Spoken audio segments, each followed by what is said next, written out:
Day one of our newest live trial, the bad boyfriend murder trial of Matthew Pahl. Now, he's charged with first-degree intentional homicide and hiding of a corpse. Prosecutors claim that Pahl killed his girlfriend, Stephanie Pavlons, sometime around August 22nd of 2022. Her remains were found about 3 weeks later near a golf course, though no cause of death has been determined. Pahl claims that he didn't do it, and his attorneys tried unsuccessfully to have the entire case dismissed in 2023. I do want to get you back inside that courtroom now, where a detective with the Waukesha County Sheriff's Office is still on direct examination. Inventory sheet, which documents the location, the time, the date, who collected it, where it was collected from. Okay. And is this an item that you completed? Yes. Okay.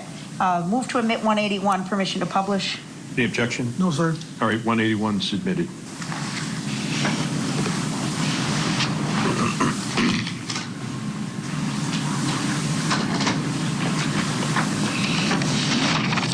Okay, and this sheet tells you everything that was collected as evidence inside Mr. Pahl's apartment, correct? Yes. Okay, and I'm not going to go through everything. How many items total if we scroll down? Okay, so that would have been... Keep going, please. I'm sorry.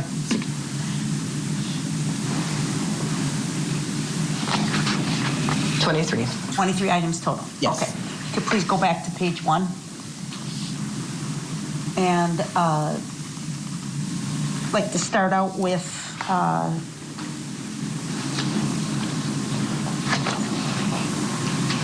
item 2 on your list. You see that? Yes. What was collected as item number 2? An iPad. An iPad. I'll show you first exhibits 33 and 34 for the witness only.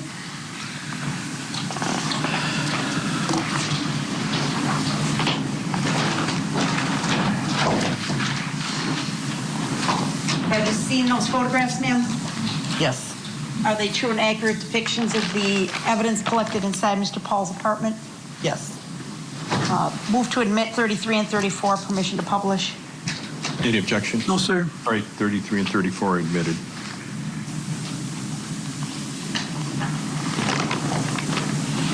What are we seeing in 33, please?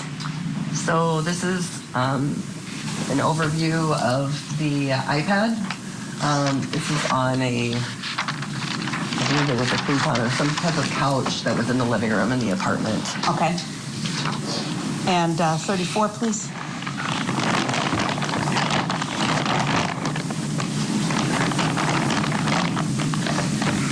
Please describe. This is just a close-up of that same item. Okay. And then I'm going to show you physical item number 45. Please identify.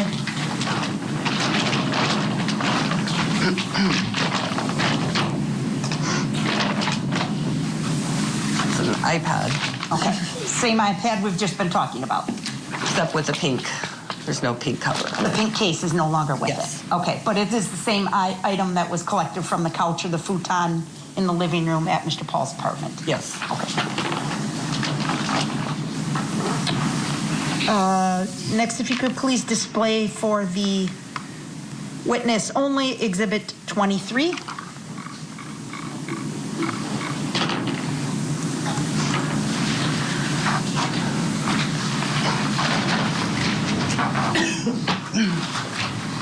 Did you observe 23? Yes. Is it a true and accurate depiction? Yes. Move to admit 23, permission to publish, Your Honor. No objection. All right, it's admitted. What's seen in Exhibit 23, please? So this is an overview, focusing in on this pink water bottle. Okay. In the living room, sorry, this is in the living room still. In the living room? Yes. And was that item collected as evidence in this case? Yes. I'll show you Exhibit 43. Please identify. This is that same pink water bottle in the picture. Okay. Move to admit 43, Your Honor. Any objection? 43 is admitted. I think I forgot to admit 45, the iPad. Move to admit. No objection. All right, it's admitted. Right. Next, please put up for the witness photograph exhibits 24 through 26.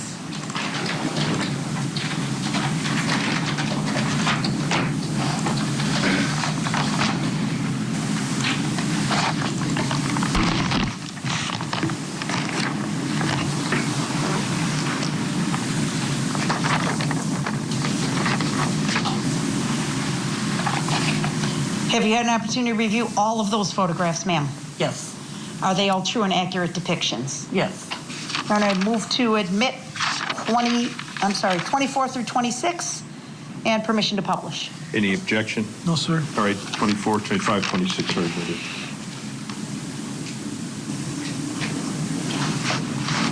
Please describe 24. So this is an overview focusing in on, there's a closet.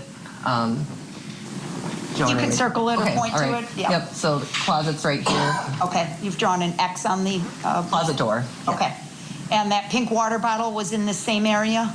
Yep, it was behind this little shelf area. Okay. Your Honor, may I please preserve 24A? Yes. And then please clear that, and we'll move on to 25.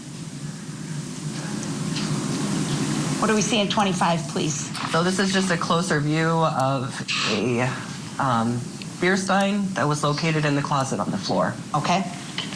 And then 26. What are we seeing in 26? This is just a close-up of the contents that were inside of this beer stein. It was two pill bottles. Did you collect those 2 pill bottles as evidence in this case? Yes. Okay. I'll show you 42.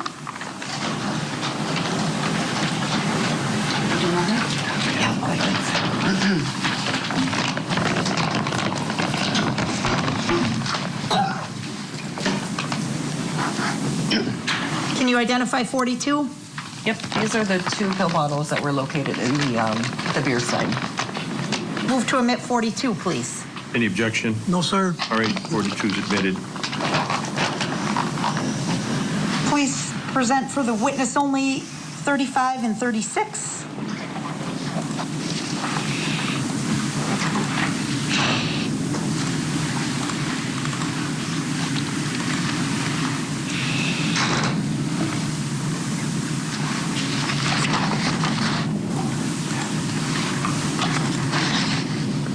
Have you had an opportunity to observe those photographs, ma'am? Yes. Are they true and accurate depictions? Yes.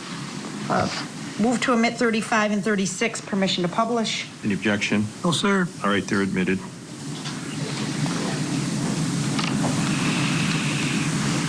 Please describe 35.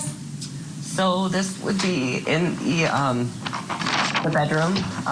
It's like a dresser or a dresser, and so I'm focusing in on that black cell phone that's on top. Okay. And then 36, please. Please describe. This is just a close-up of that same cell phone. Did you collect that item as evidence in this case? Yes.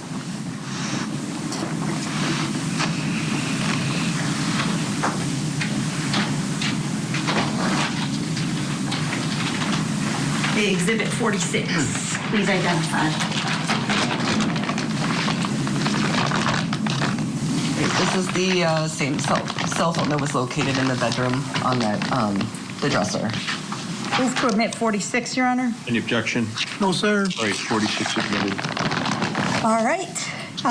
Please display for the witness 27 through 31.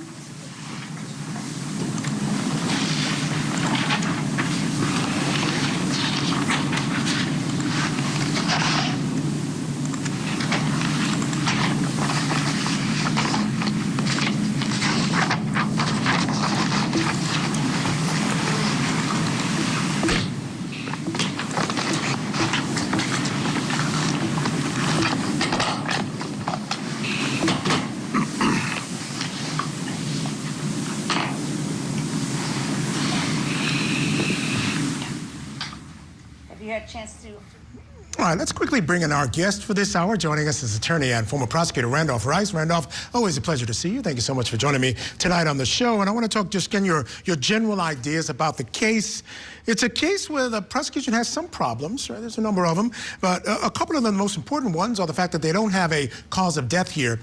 And despite sort of tracking the defendant's movements on the day that they believe he may have killed her, they don't have any way of saying how he got her to the place where she was found. How much of a problem is that for prosecutors?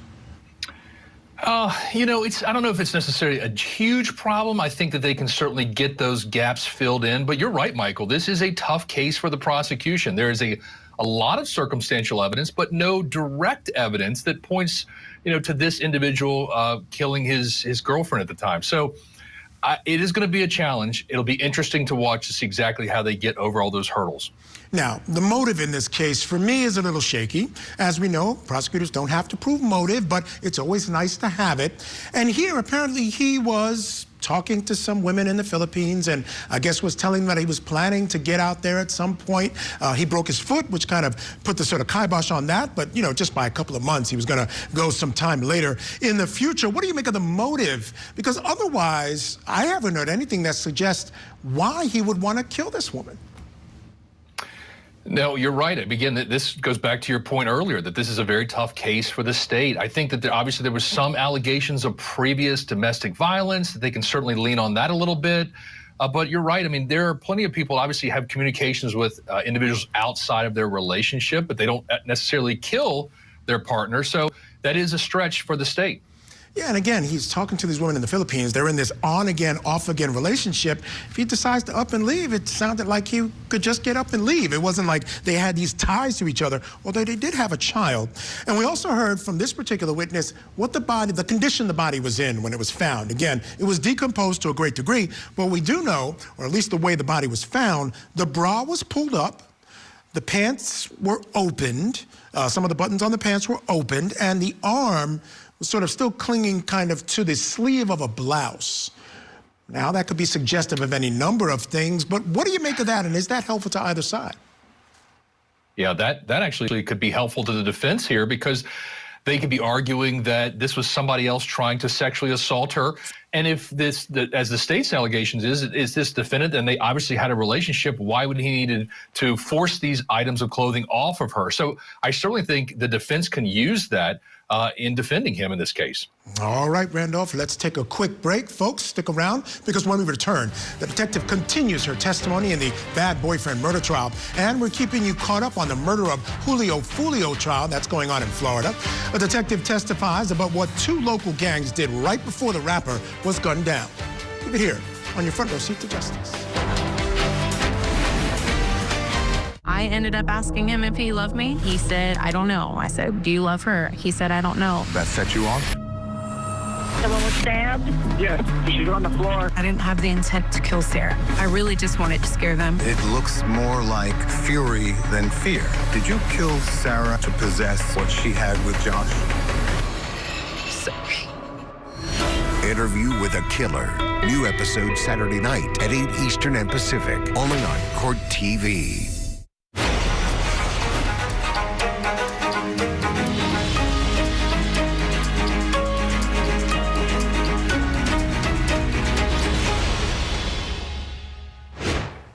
Welcome back. Let's get you back to court now for more testimony in the bad boyfriend trial of Matthew Pahl.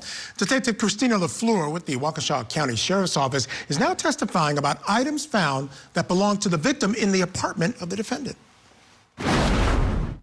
Yes. Are they true and accurate? Yes. Permission to, or excuse me, please admit 27 through 31 and permission to publish, Your Honor. Any objection? No, sir.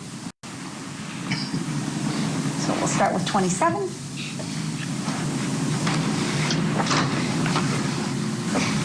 Please describe. So this is that same dresser where that phone was located. The door is open on the top shelf. You can see a black purse. Okay.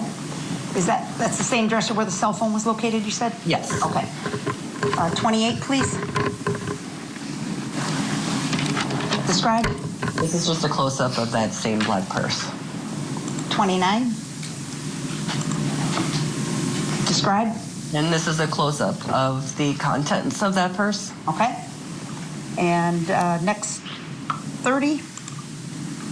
And, excuse me, additional contents that were in that same purse. Identification for Stephanie Pavlons. Correct. Okay. And 31, please. Please describe. These were also inside that purse.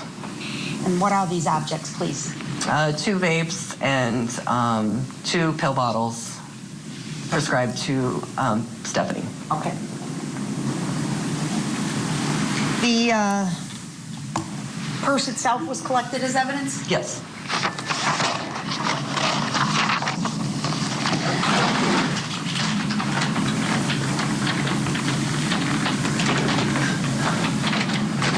Detective, this is item number 44. Please identify. This is the purse that was collected. And there's a Blue vape that's Okay. in the center of blue it. vape in the center. If you could Yeah. just hold that, show that to me. Sorry. That's okay. Okay. Move to admit 44, please. Any objection? No, sir. 44 is admitted. All right, please display 37 through 40 for the witness.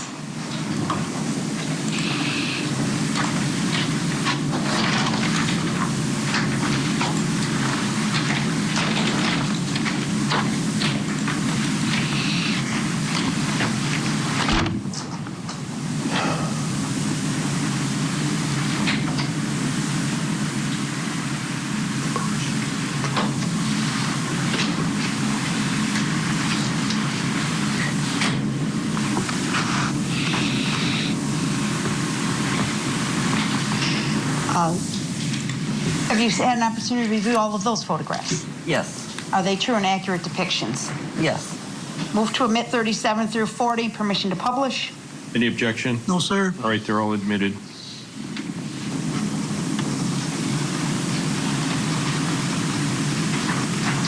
Thirty-seven is going up. Please identify.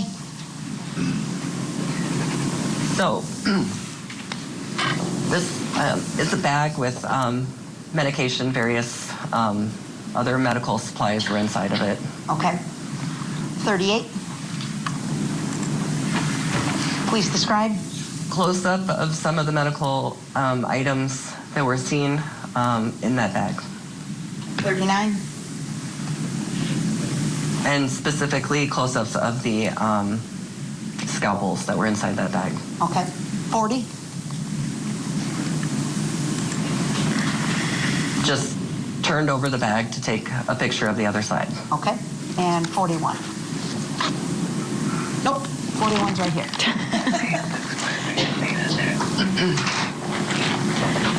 Exhibit 41, please identify. These are those, the same bag of scalpels that were located in that black bag. Just from your plain observation, did the scalpel in the apartment seem to match the scalpel at the crime scene? They were similar, yes. Okay. I can take all of those things back. Will you please? Can you cut the tracks? We'll Frank's back in. Okay. Thank you.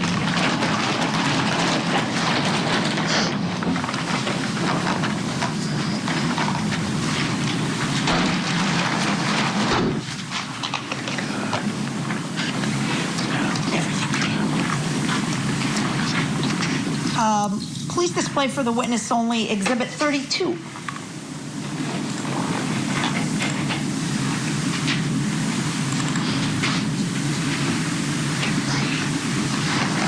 Do you recognize Exhibit 32? Yes. What is it?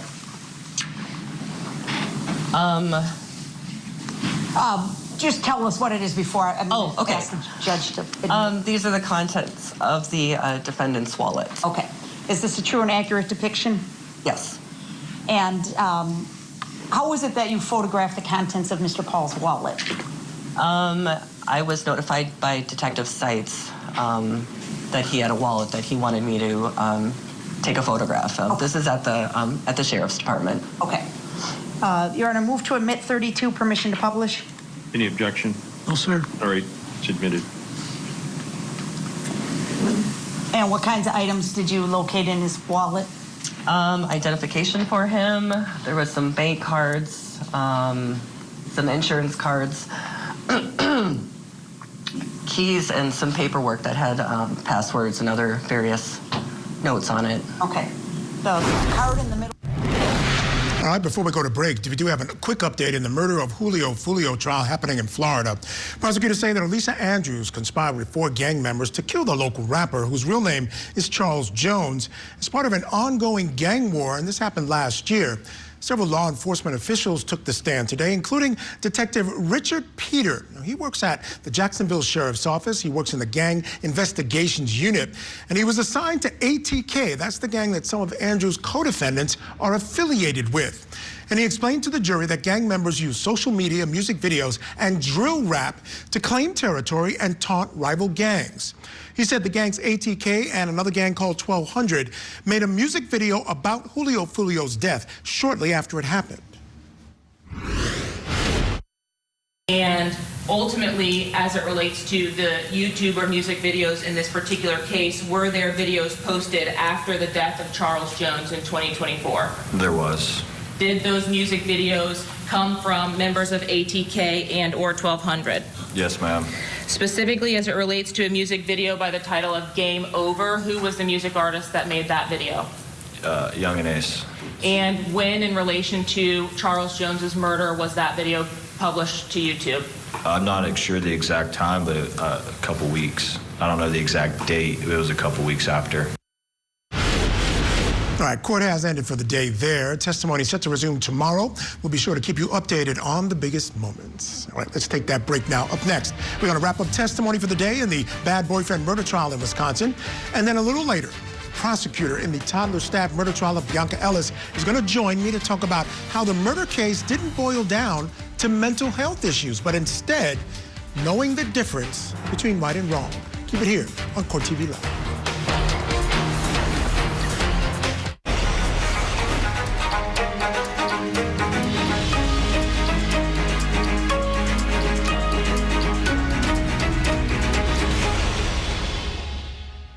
Welcome back to Court TV Live. I'm Michael Ayala. We are continuing our coverage in the bad boyfriend murder trial of Matthew Pahl going on in Wisconsin.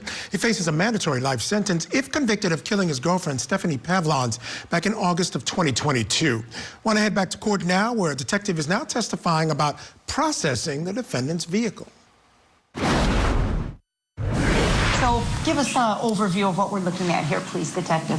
So I just want to add that this photograph was taken with the 2 vehicles that are in the background right here. Yes. Are the state crime lab, so this is actually the day after. So these vehicles... When the photograph was taken? Yes. Okay, yeah. Thank you for clarifying. Yes.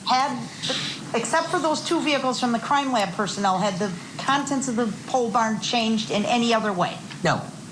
From one day to the next? No. Okay. Do you see Mr. Pahl's truck in 47? Yes. Where is it?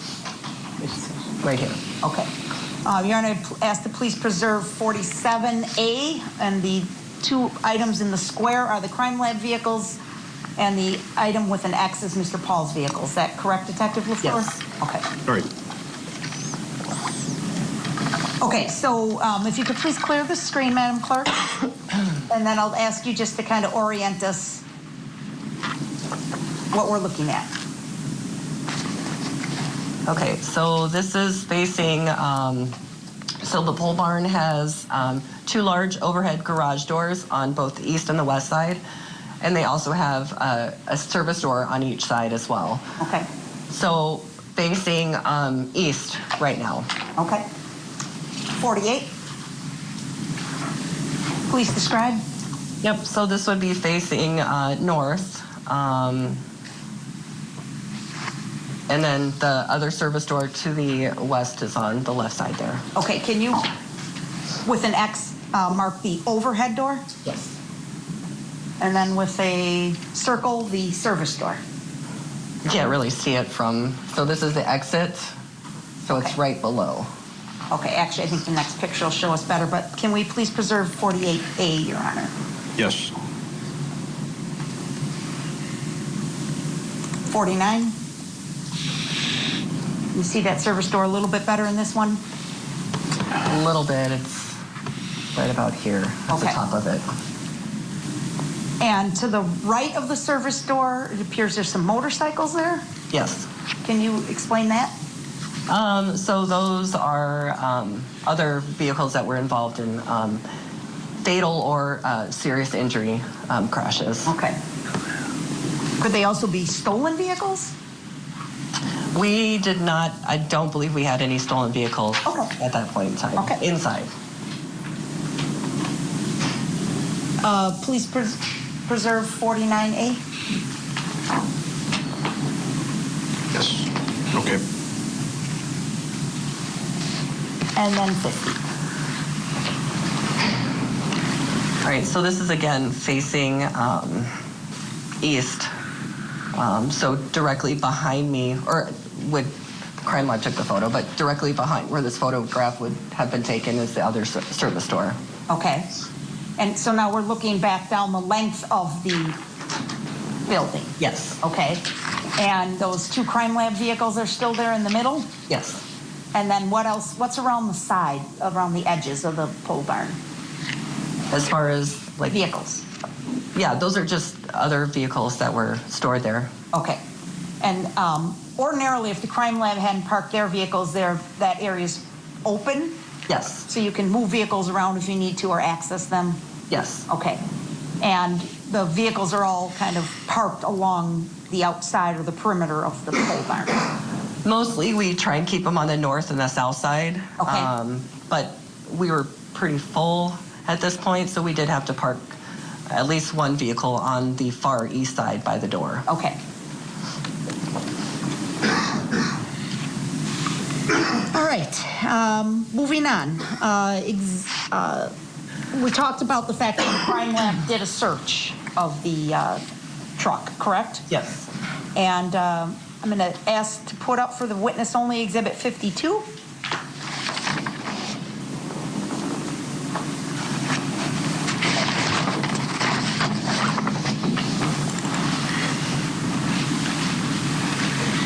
Do you recognize 52? Yes. What is it? It's another property inventory sheet for evidence that was collected during the search warrant. On the truck? Yes. Okay. And what was your role in being there that day? I just stood by as the crime lab personnel processed it, and then once they took the evidence, they turned it over to me. Okay. And it was your job to preserve it and maintain it for use in this case? Yes. Okay. Permission to publish, move to admit 52, permission to publish. Any objection? No, sir. 52 is admitted.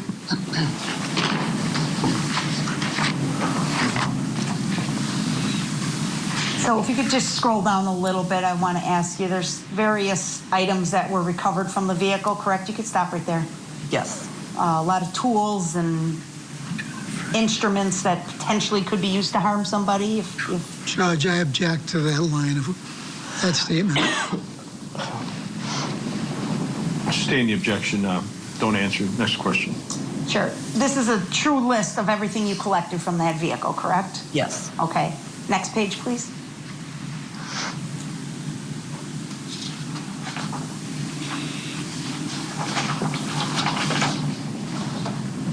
In addition to the tools and the other objects, there were some clothing items, is that right? Yes. Okay. And then I want to focus your attention on 31. Keep scrolling, please. And then 31 through 39. Well, let's bring back in our guest still with us to discuss, attorney and former prosecutor Randolph Rice. Randolph, according to prosecutors, if I understood their opening statement correctly, I think the car is at least one of the places that they believe is the crime scene. And right now, we're not hearing about a lot found in there. Would you expect to find something in there? And if they don't, is that a problem? Well, I think it's important that they're introducing the evidence of the vehicle, just like they introduced the evidence of the cell phone and the pink bottle at the house, because these are all things that they're laying this foundation that they're ultimately going to come back to and use as something they're going to obviously use against the defendant in this case. Yeah, now the pill bottles, the phone, those are the types of things that if people are just kind of going off and going to do their own thing, you would think they would want to have with them. So I think hearing that definitely works in the favor of the prosecution. Oh, absolutely. And I think we're going to see that there's going to be a tie back to some sort of piece of evidence down the road. You know, for example, the cell phone you want to place at his home, at his apartment, so that when they find evidence on it and they introduce it, they can say, hey, look, this is his, he had it, and ultimately this is why it connects back to him. You know, some of the toughest evidence for the defense in this case is this whole idea of he's the last person seen with her. From the day they see him on that video, leaving his appointment, his physical therapy appointment, no one has seen or heard from this woman, or didn't see or hear from that woman. And again, she was found 3 months later, but that was the last time anybody. Now, he didn't call about her not being around, but nobody else did. But that presumption that you're the last person with someone when the last time they're seen or heard from alive is very problematic for defense. Yep, Michael, you're right. We see this a lot, you know, where the suspect, the defendant, is the last one to be with the victim. And it certainly tells a story of, you know, why did you not contact anybody? If you had this relationship, if you had this child in common, why are you not raising red flags that she's missing or something is just doesn't seem right? So yes, it is going to be very difficult for the defense to get over that. Yeah, and I've seen many cases with less evidence than this case lead to convictions for that very reason. It just didn't make any other, you know, and no other suspects were brought up. It didn't make any sense that somebody else would do it. You were the last person with her. All right.